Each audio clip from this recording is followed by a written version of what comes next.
Hello, I'm Sally Rideout, Government Affairs Specialist for the Southwest Indiana Chamber of Commerce.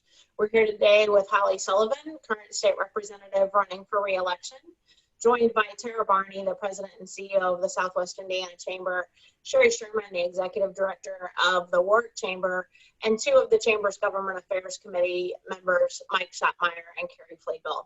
Holli, thank you for joining us today. We're so glad to have you and appreciate your service. And I'm going to turn the conversation over to Mike for the first interview question. Okay, good morning, Holli. As you would anticipate, I have a bridge question for you. So sure. We anticipate that the federal ROD or record of decision will come out over the next few months, maybe 4 months, and that the final impact study for the I-69 crossing has been stalled over the decision, the fate of toll-free preservation of 2 versus 1 existing 41 bridges. Tell us how you will support the I-69, which is a toll bridge, and how you will help get the community desired plan of keeping both existing 41 bridges open and free to the public. Okay. So I heard your first question, how will I support the toll bridge? But the second part, could you repeat? Yeah, our position from BridgeLink and the chambers have been to retain both 41 bridges as free, whereas there's some debate in the EIS of only keeping one of those 2 bridges open. How will you work with us to keep both those 41 bridges open and free? Absolutely. Okay. Thank you. Thanks for repeating that. No, this has been an important endeavor well before I was elected in 2014 the first time.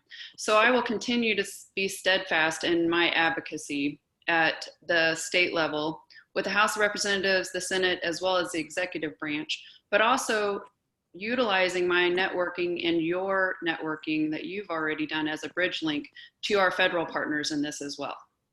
But the biggest part is making sure that our story is told and what our constituency and our business leaders and employers here that have already invested in the state of Indiana and want to see this economic impact of creating these bridges are told. So I see that as my part, getting to know exactly what our advocates here within the Warwick County, the Posey County, and the Southwest Indiana Chamber want and advocate for, and how I use that up in Indianapolis to make sure all the districts, as well as the mainly executive branch in this one, understand exactly what we need here in Southwest Indiana. So I applaud BridgeLink's work and how much the chambers have done in working across the river with our partners in Kentucky.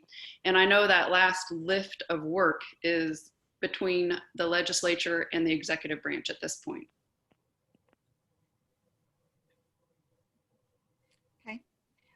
It's my turn. Thanks for being with us this morning.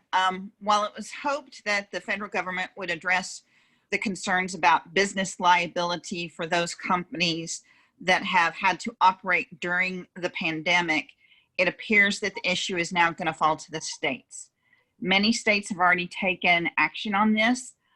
So what's your view on this issue, and specifically what activities should be covered, and do you plan to play a role in legislation of this sort? Thank you for the question. That was the first question I asked the speaker when he made his rounds across the state this past month. We had some meetings about what would the legislative session look like and what would be the first few important topics that we need to discuss post-pandemic to help continue to re-energize and restart our economy. And the first thing was the liability. So I feel that executive branch, the leadership in the House, leadership in the Senate, as well as all of the Southwest Indiana delegation that I have spoken with, are ready to work together with you, the employers, to make sure that happens early in session. We'll be ready. Okay, I'm ready to work with you. Thank you so much. I'm going to ask the question that you knew I'd ask, and that is really about the upcoming budget session.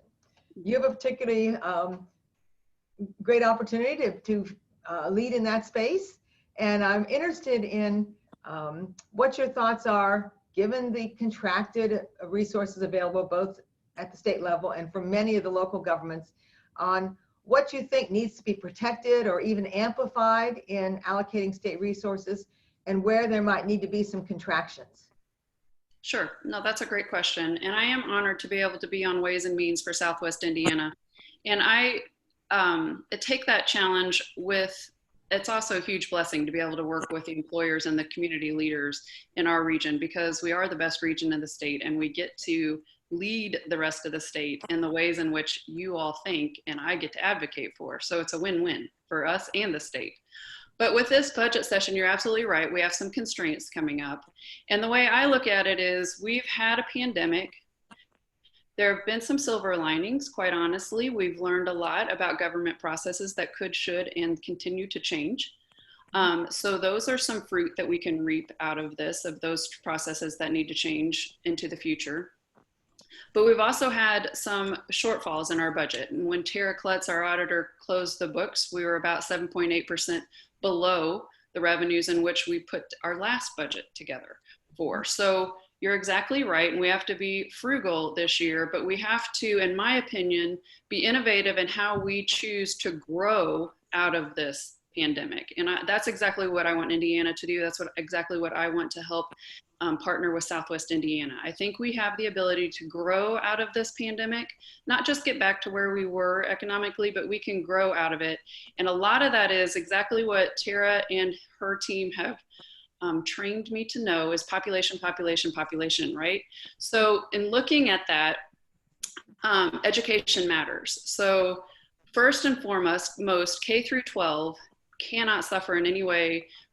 We cannot go below our pre-pandemic funding of that funding following the child. You've seen the governor already commit to that, as well as the House and the Senate, that we will continue that funding. And I say that because we already saw some of our graduation rates falling here in Southwest Indiana. So if we jeopardize that number in any way, that's not going to help us with population growth at all and workforce development pipeline growth. So K through 12 needs to be steadfast. Protecting transportation dollars, the dollars that our Hoosiers pay at the pump and those traveling throughout our state pay at the pump, need to be protected in a way that we promised in 2017. Pre-COVID, we promised Hoosiers, and I will be there steadfast advocating that we protect those dollars so that we can maintain our infrastructure and be able to then do projects such as our important bridge as well. And then the third thing is, how do we use the dollars that have already been committed to helping businesses that are already here? I think it's great to continue to announce economic development of new businesses coming to Indiana. And I love the revolving door out of Illinois into Indiana, but to continue to invest and make sure that the commitments that are already here and those Hoosiers that were here pre-pandemic in those roles as employers continue to feel the partnership within their state. So I put those three as the top three. Things that are gonna maybe not make the cut, there's gonna be some programming changes, I think, in the way that we run different programs and grants through agencies. And we've had a commitment from our executive branch that 15% of all agency budgets will be cut. So we're gonna make those cuts at government first before you see cuts in constituency work. You'll see some conservative changes and maybe just slowing the ball down a little bit, such as the community crossing grants. Now, those community crossing grants allowed local communities to invest in their infrastructure and make sure that they could maintain their local roads. That program was very popular, utilized to the max, and we were all very proud of that. But when this pandemic happened, we saw that NDOT and the executive branch paused the second coming of the community crossings grant. But then after we get a bit better picture of where we are, we went ahead and released those funds to be able to go back. So you'll see some of that happening as well, just like employers are doing with their budgets. They maybe pause, seeing if they can get all their employees back in line. If the market is where it looks like it's going, then they can reinstate some of those services and things that they're used to doing in their world. So it's much like that. And I look forward to partnering with the employers across our region to making those decisions when we vote on the budget as well on what's important for Southwest Indiana. Thank you. Appreciate that. Who's my friend that's got the next question? Well, I will go then. Good morning, Holly, and thanks for meeting with us. So Southwest Indiana must increase our education attainments if our citizens are going to be completely successful in a global economy. Increasing high school graduation rates and post-secondary credentials have been or are regional goals. If you could rewrite the education and workforce programs and processes, what changes would you make, and what would you keep towards that goal? Sure. No, that's an awesome question. Thank you. So if I could rewrite something in education, I would do exactly what I wrote in 2015 and 16. So I had a chance to rewrite how we fund our technical education funding. And we were not incentivizing students and corporations and schools to make sure that the students that started in a CTE program finished in a CTE program. So what we ended up seeing is graduates were very frustrated, employers were very frustrated, and parents felt very let down by our corporation because they thought their students were in a CTE program. So when they graduated, why didn't they have some kind of credential that they could walk into an employer with and utilize for employment? So what we did was we rewrote the funding formula to incentivize schools to get those students into the second, third, and fourth steps of that credentialing so that they could have something that was of value to an employer across the street from their school, and they could go straight into the workforce if that's what they so chose to do. Now, in doing that, government a lot of times moves glacier speeds. So those numbers of that new funding formula aren't out yet, and all of those programs haven't been converted yet because it's a 2 to 4 year lag time before you'll see the results of those changes. So I think those kind of changes of systemically making sure that we're putting the money behind the child to get the credential in which is needed by the child, the student, as well as the community that are around that student so that they can be kept and that we can keep those students here and employ them as soon as they want to be employed.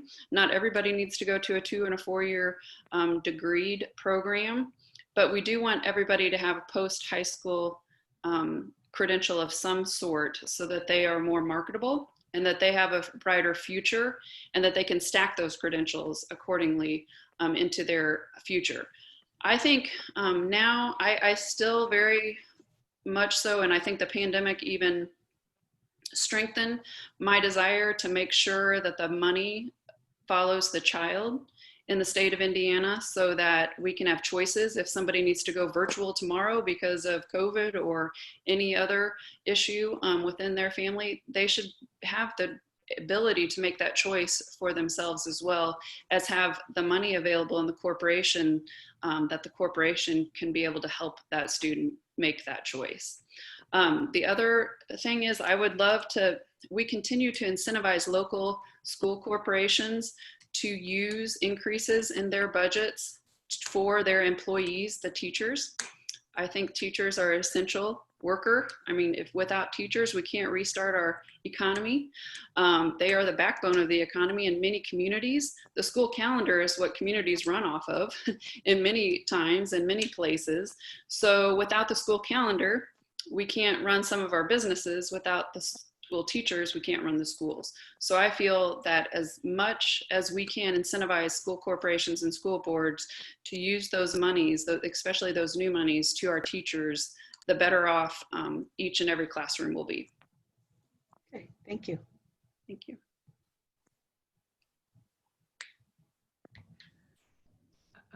This is Tara. I'm gonna give you the question that that I want to make sure that you have a chance to share with us and with our viewers, and that is, you know, your personal plan for this year. I know there are things you plan to champion. You've referenced some of them, but I want to make sure that you share with our constituents what you see as the Holli Sullivan opportunities for this upcoming session. Well, thank you for the question. I think first and foremost, Southwest Indiana deserves a leader. So I'm going to do everything I can to lead in our Republican caucus up at the State House. I'm going to continue to advocate for strong economic and business climate for those companies that are continuing to invest in the state of Indiana and that have been through the ringer this year in 2020. For me personally, I'm a process engineer, so I'm super excited about what we're doing in interim study committees right now. Each and every agency has to come before a study committee. So in roads and transportation, the interim study committee that I chair, that's BMV and NDOT. And those agencies have to bring forth every process that changed or that had to change, either out of an executive order or an administrative change, agency rule change throughout the pandemic to keep that agency running. And we're going to go through those and see which of those changes need to be permanent, which of those changes need to never happen again, and which of those changes saved taxpayers money and time so that we can continue to make some of those gains in our state. So I'm looking forward to those changes. I'm looking forward to learning more on the liability issues that need to happen quicker than later. And of course, I will continue to protect that fund for our infrastructure, but I do know that local governments, their budgets have also suffered greatly.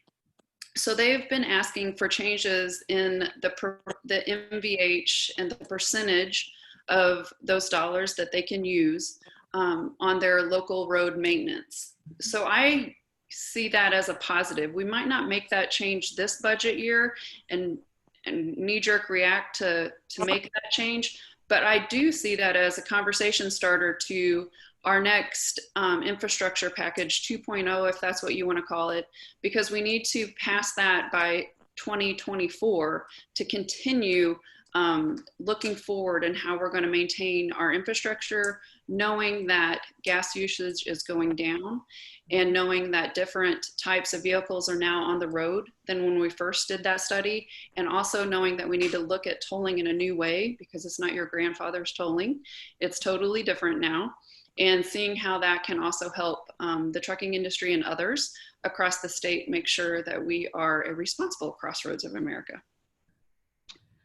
Well, thank you, Holli. We appreciate your time, and we certainly have enjoyed this conversation. I'm gonna look at my colleagues since I can see you all in the Brady Bunch squares to see if anyone else has a final comment to add. You all good? Well, thank you so much for your time, and we appreciate your service to Southwest Indiana. Well, thank you.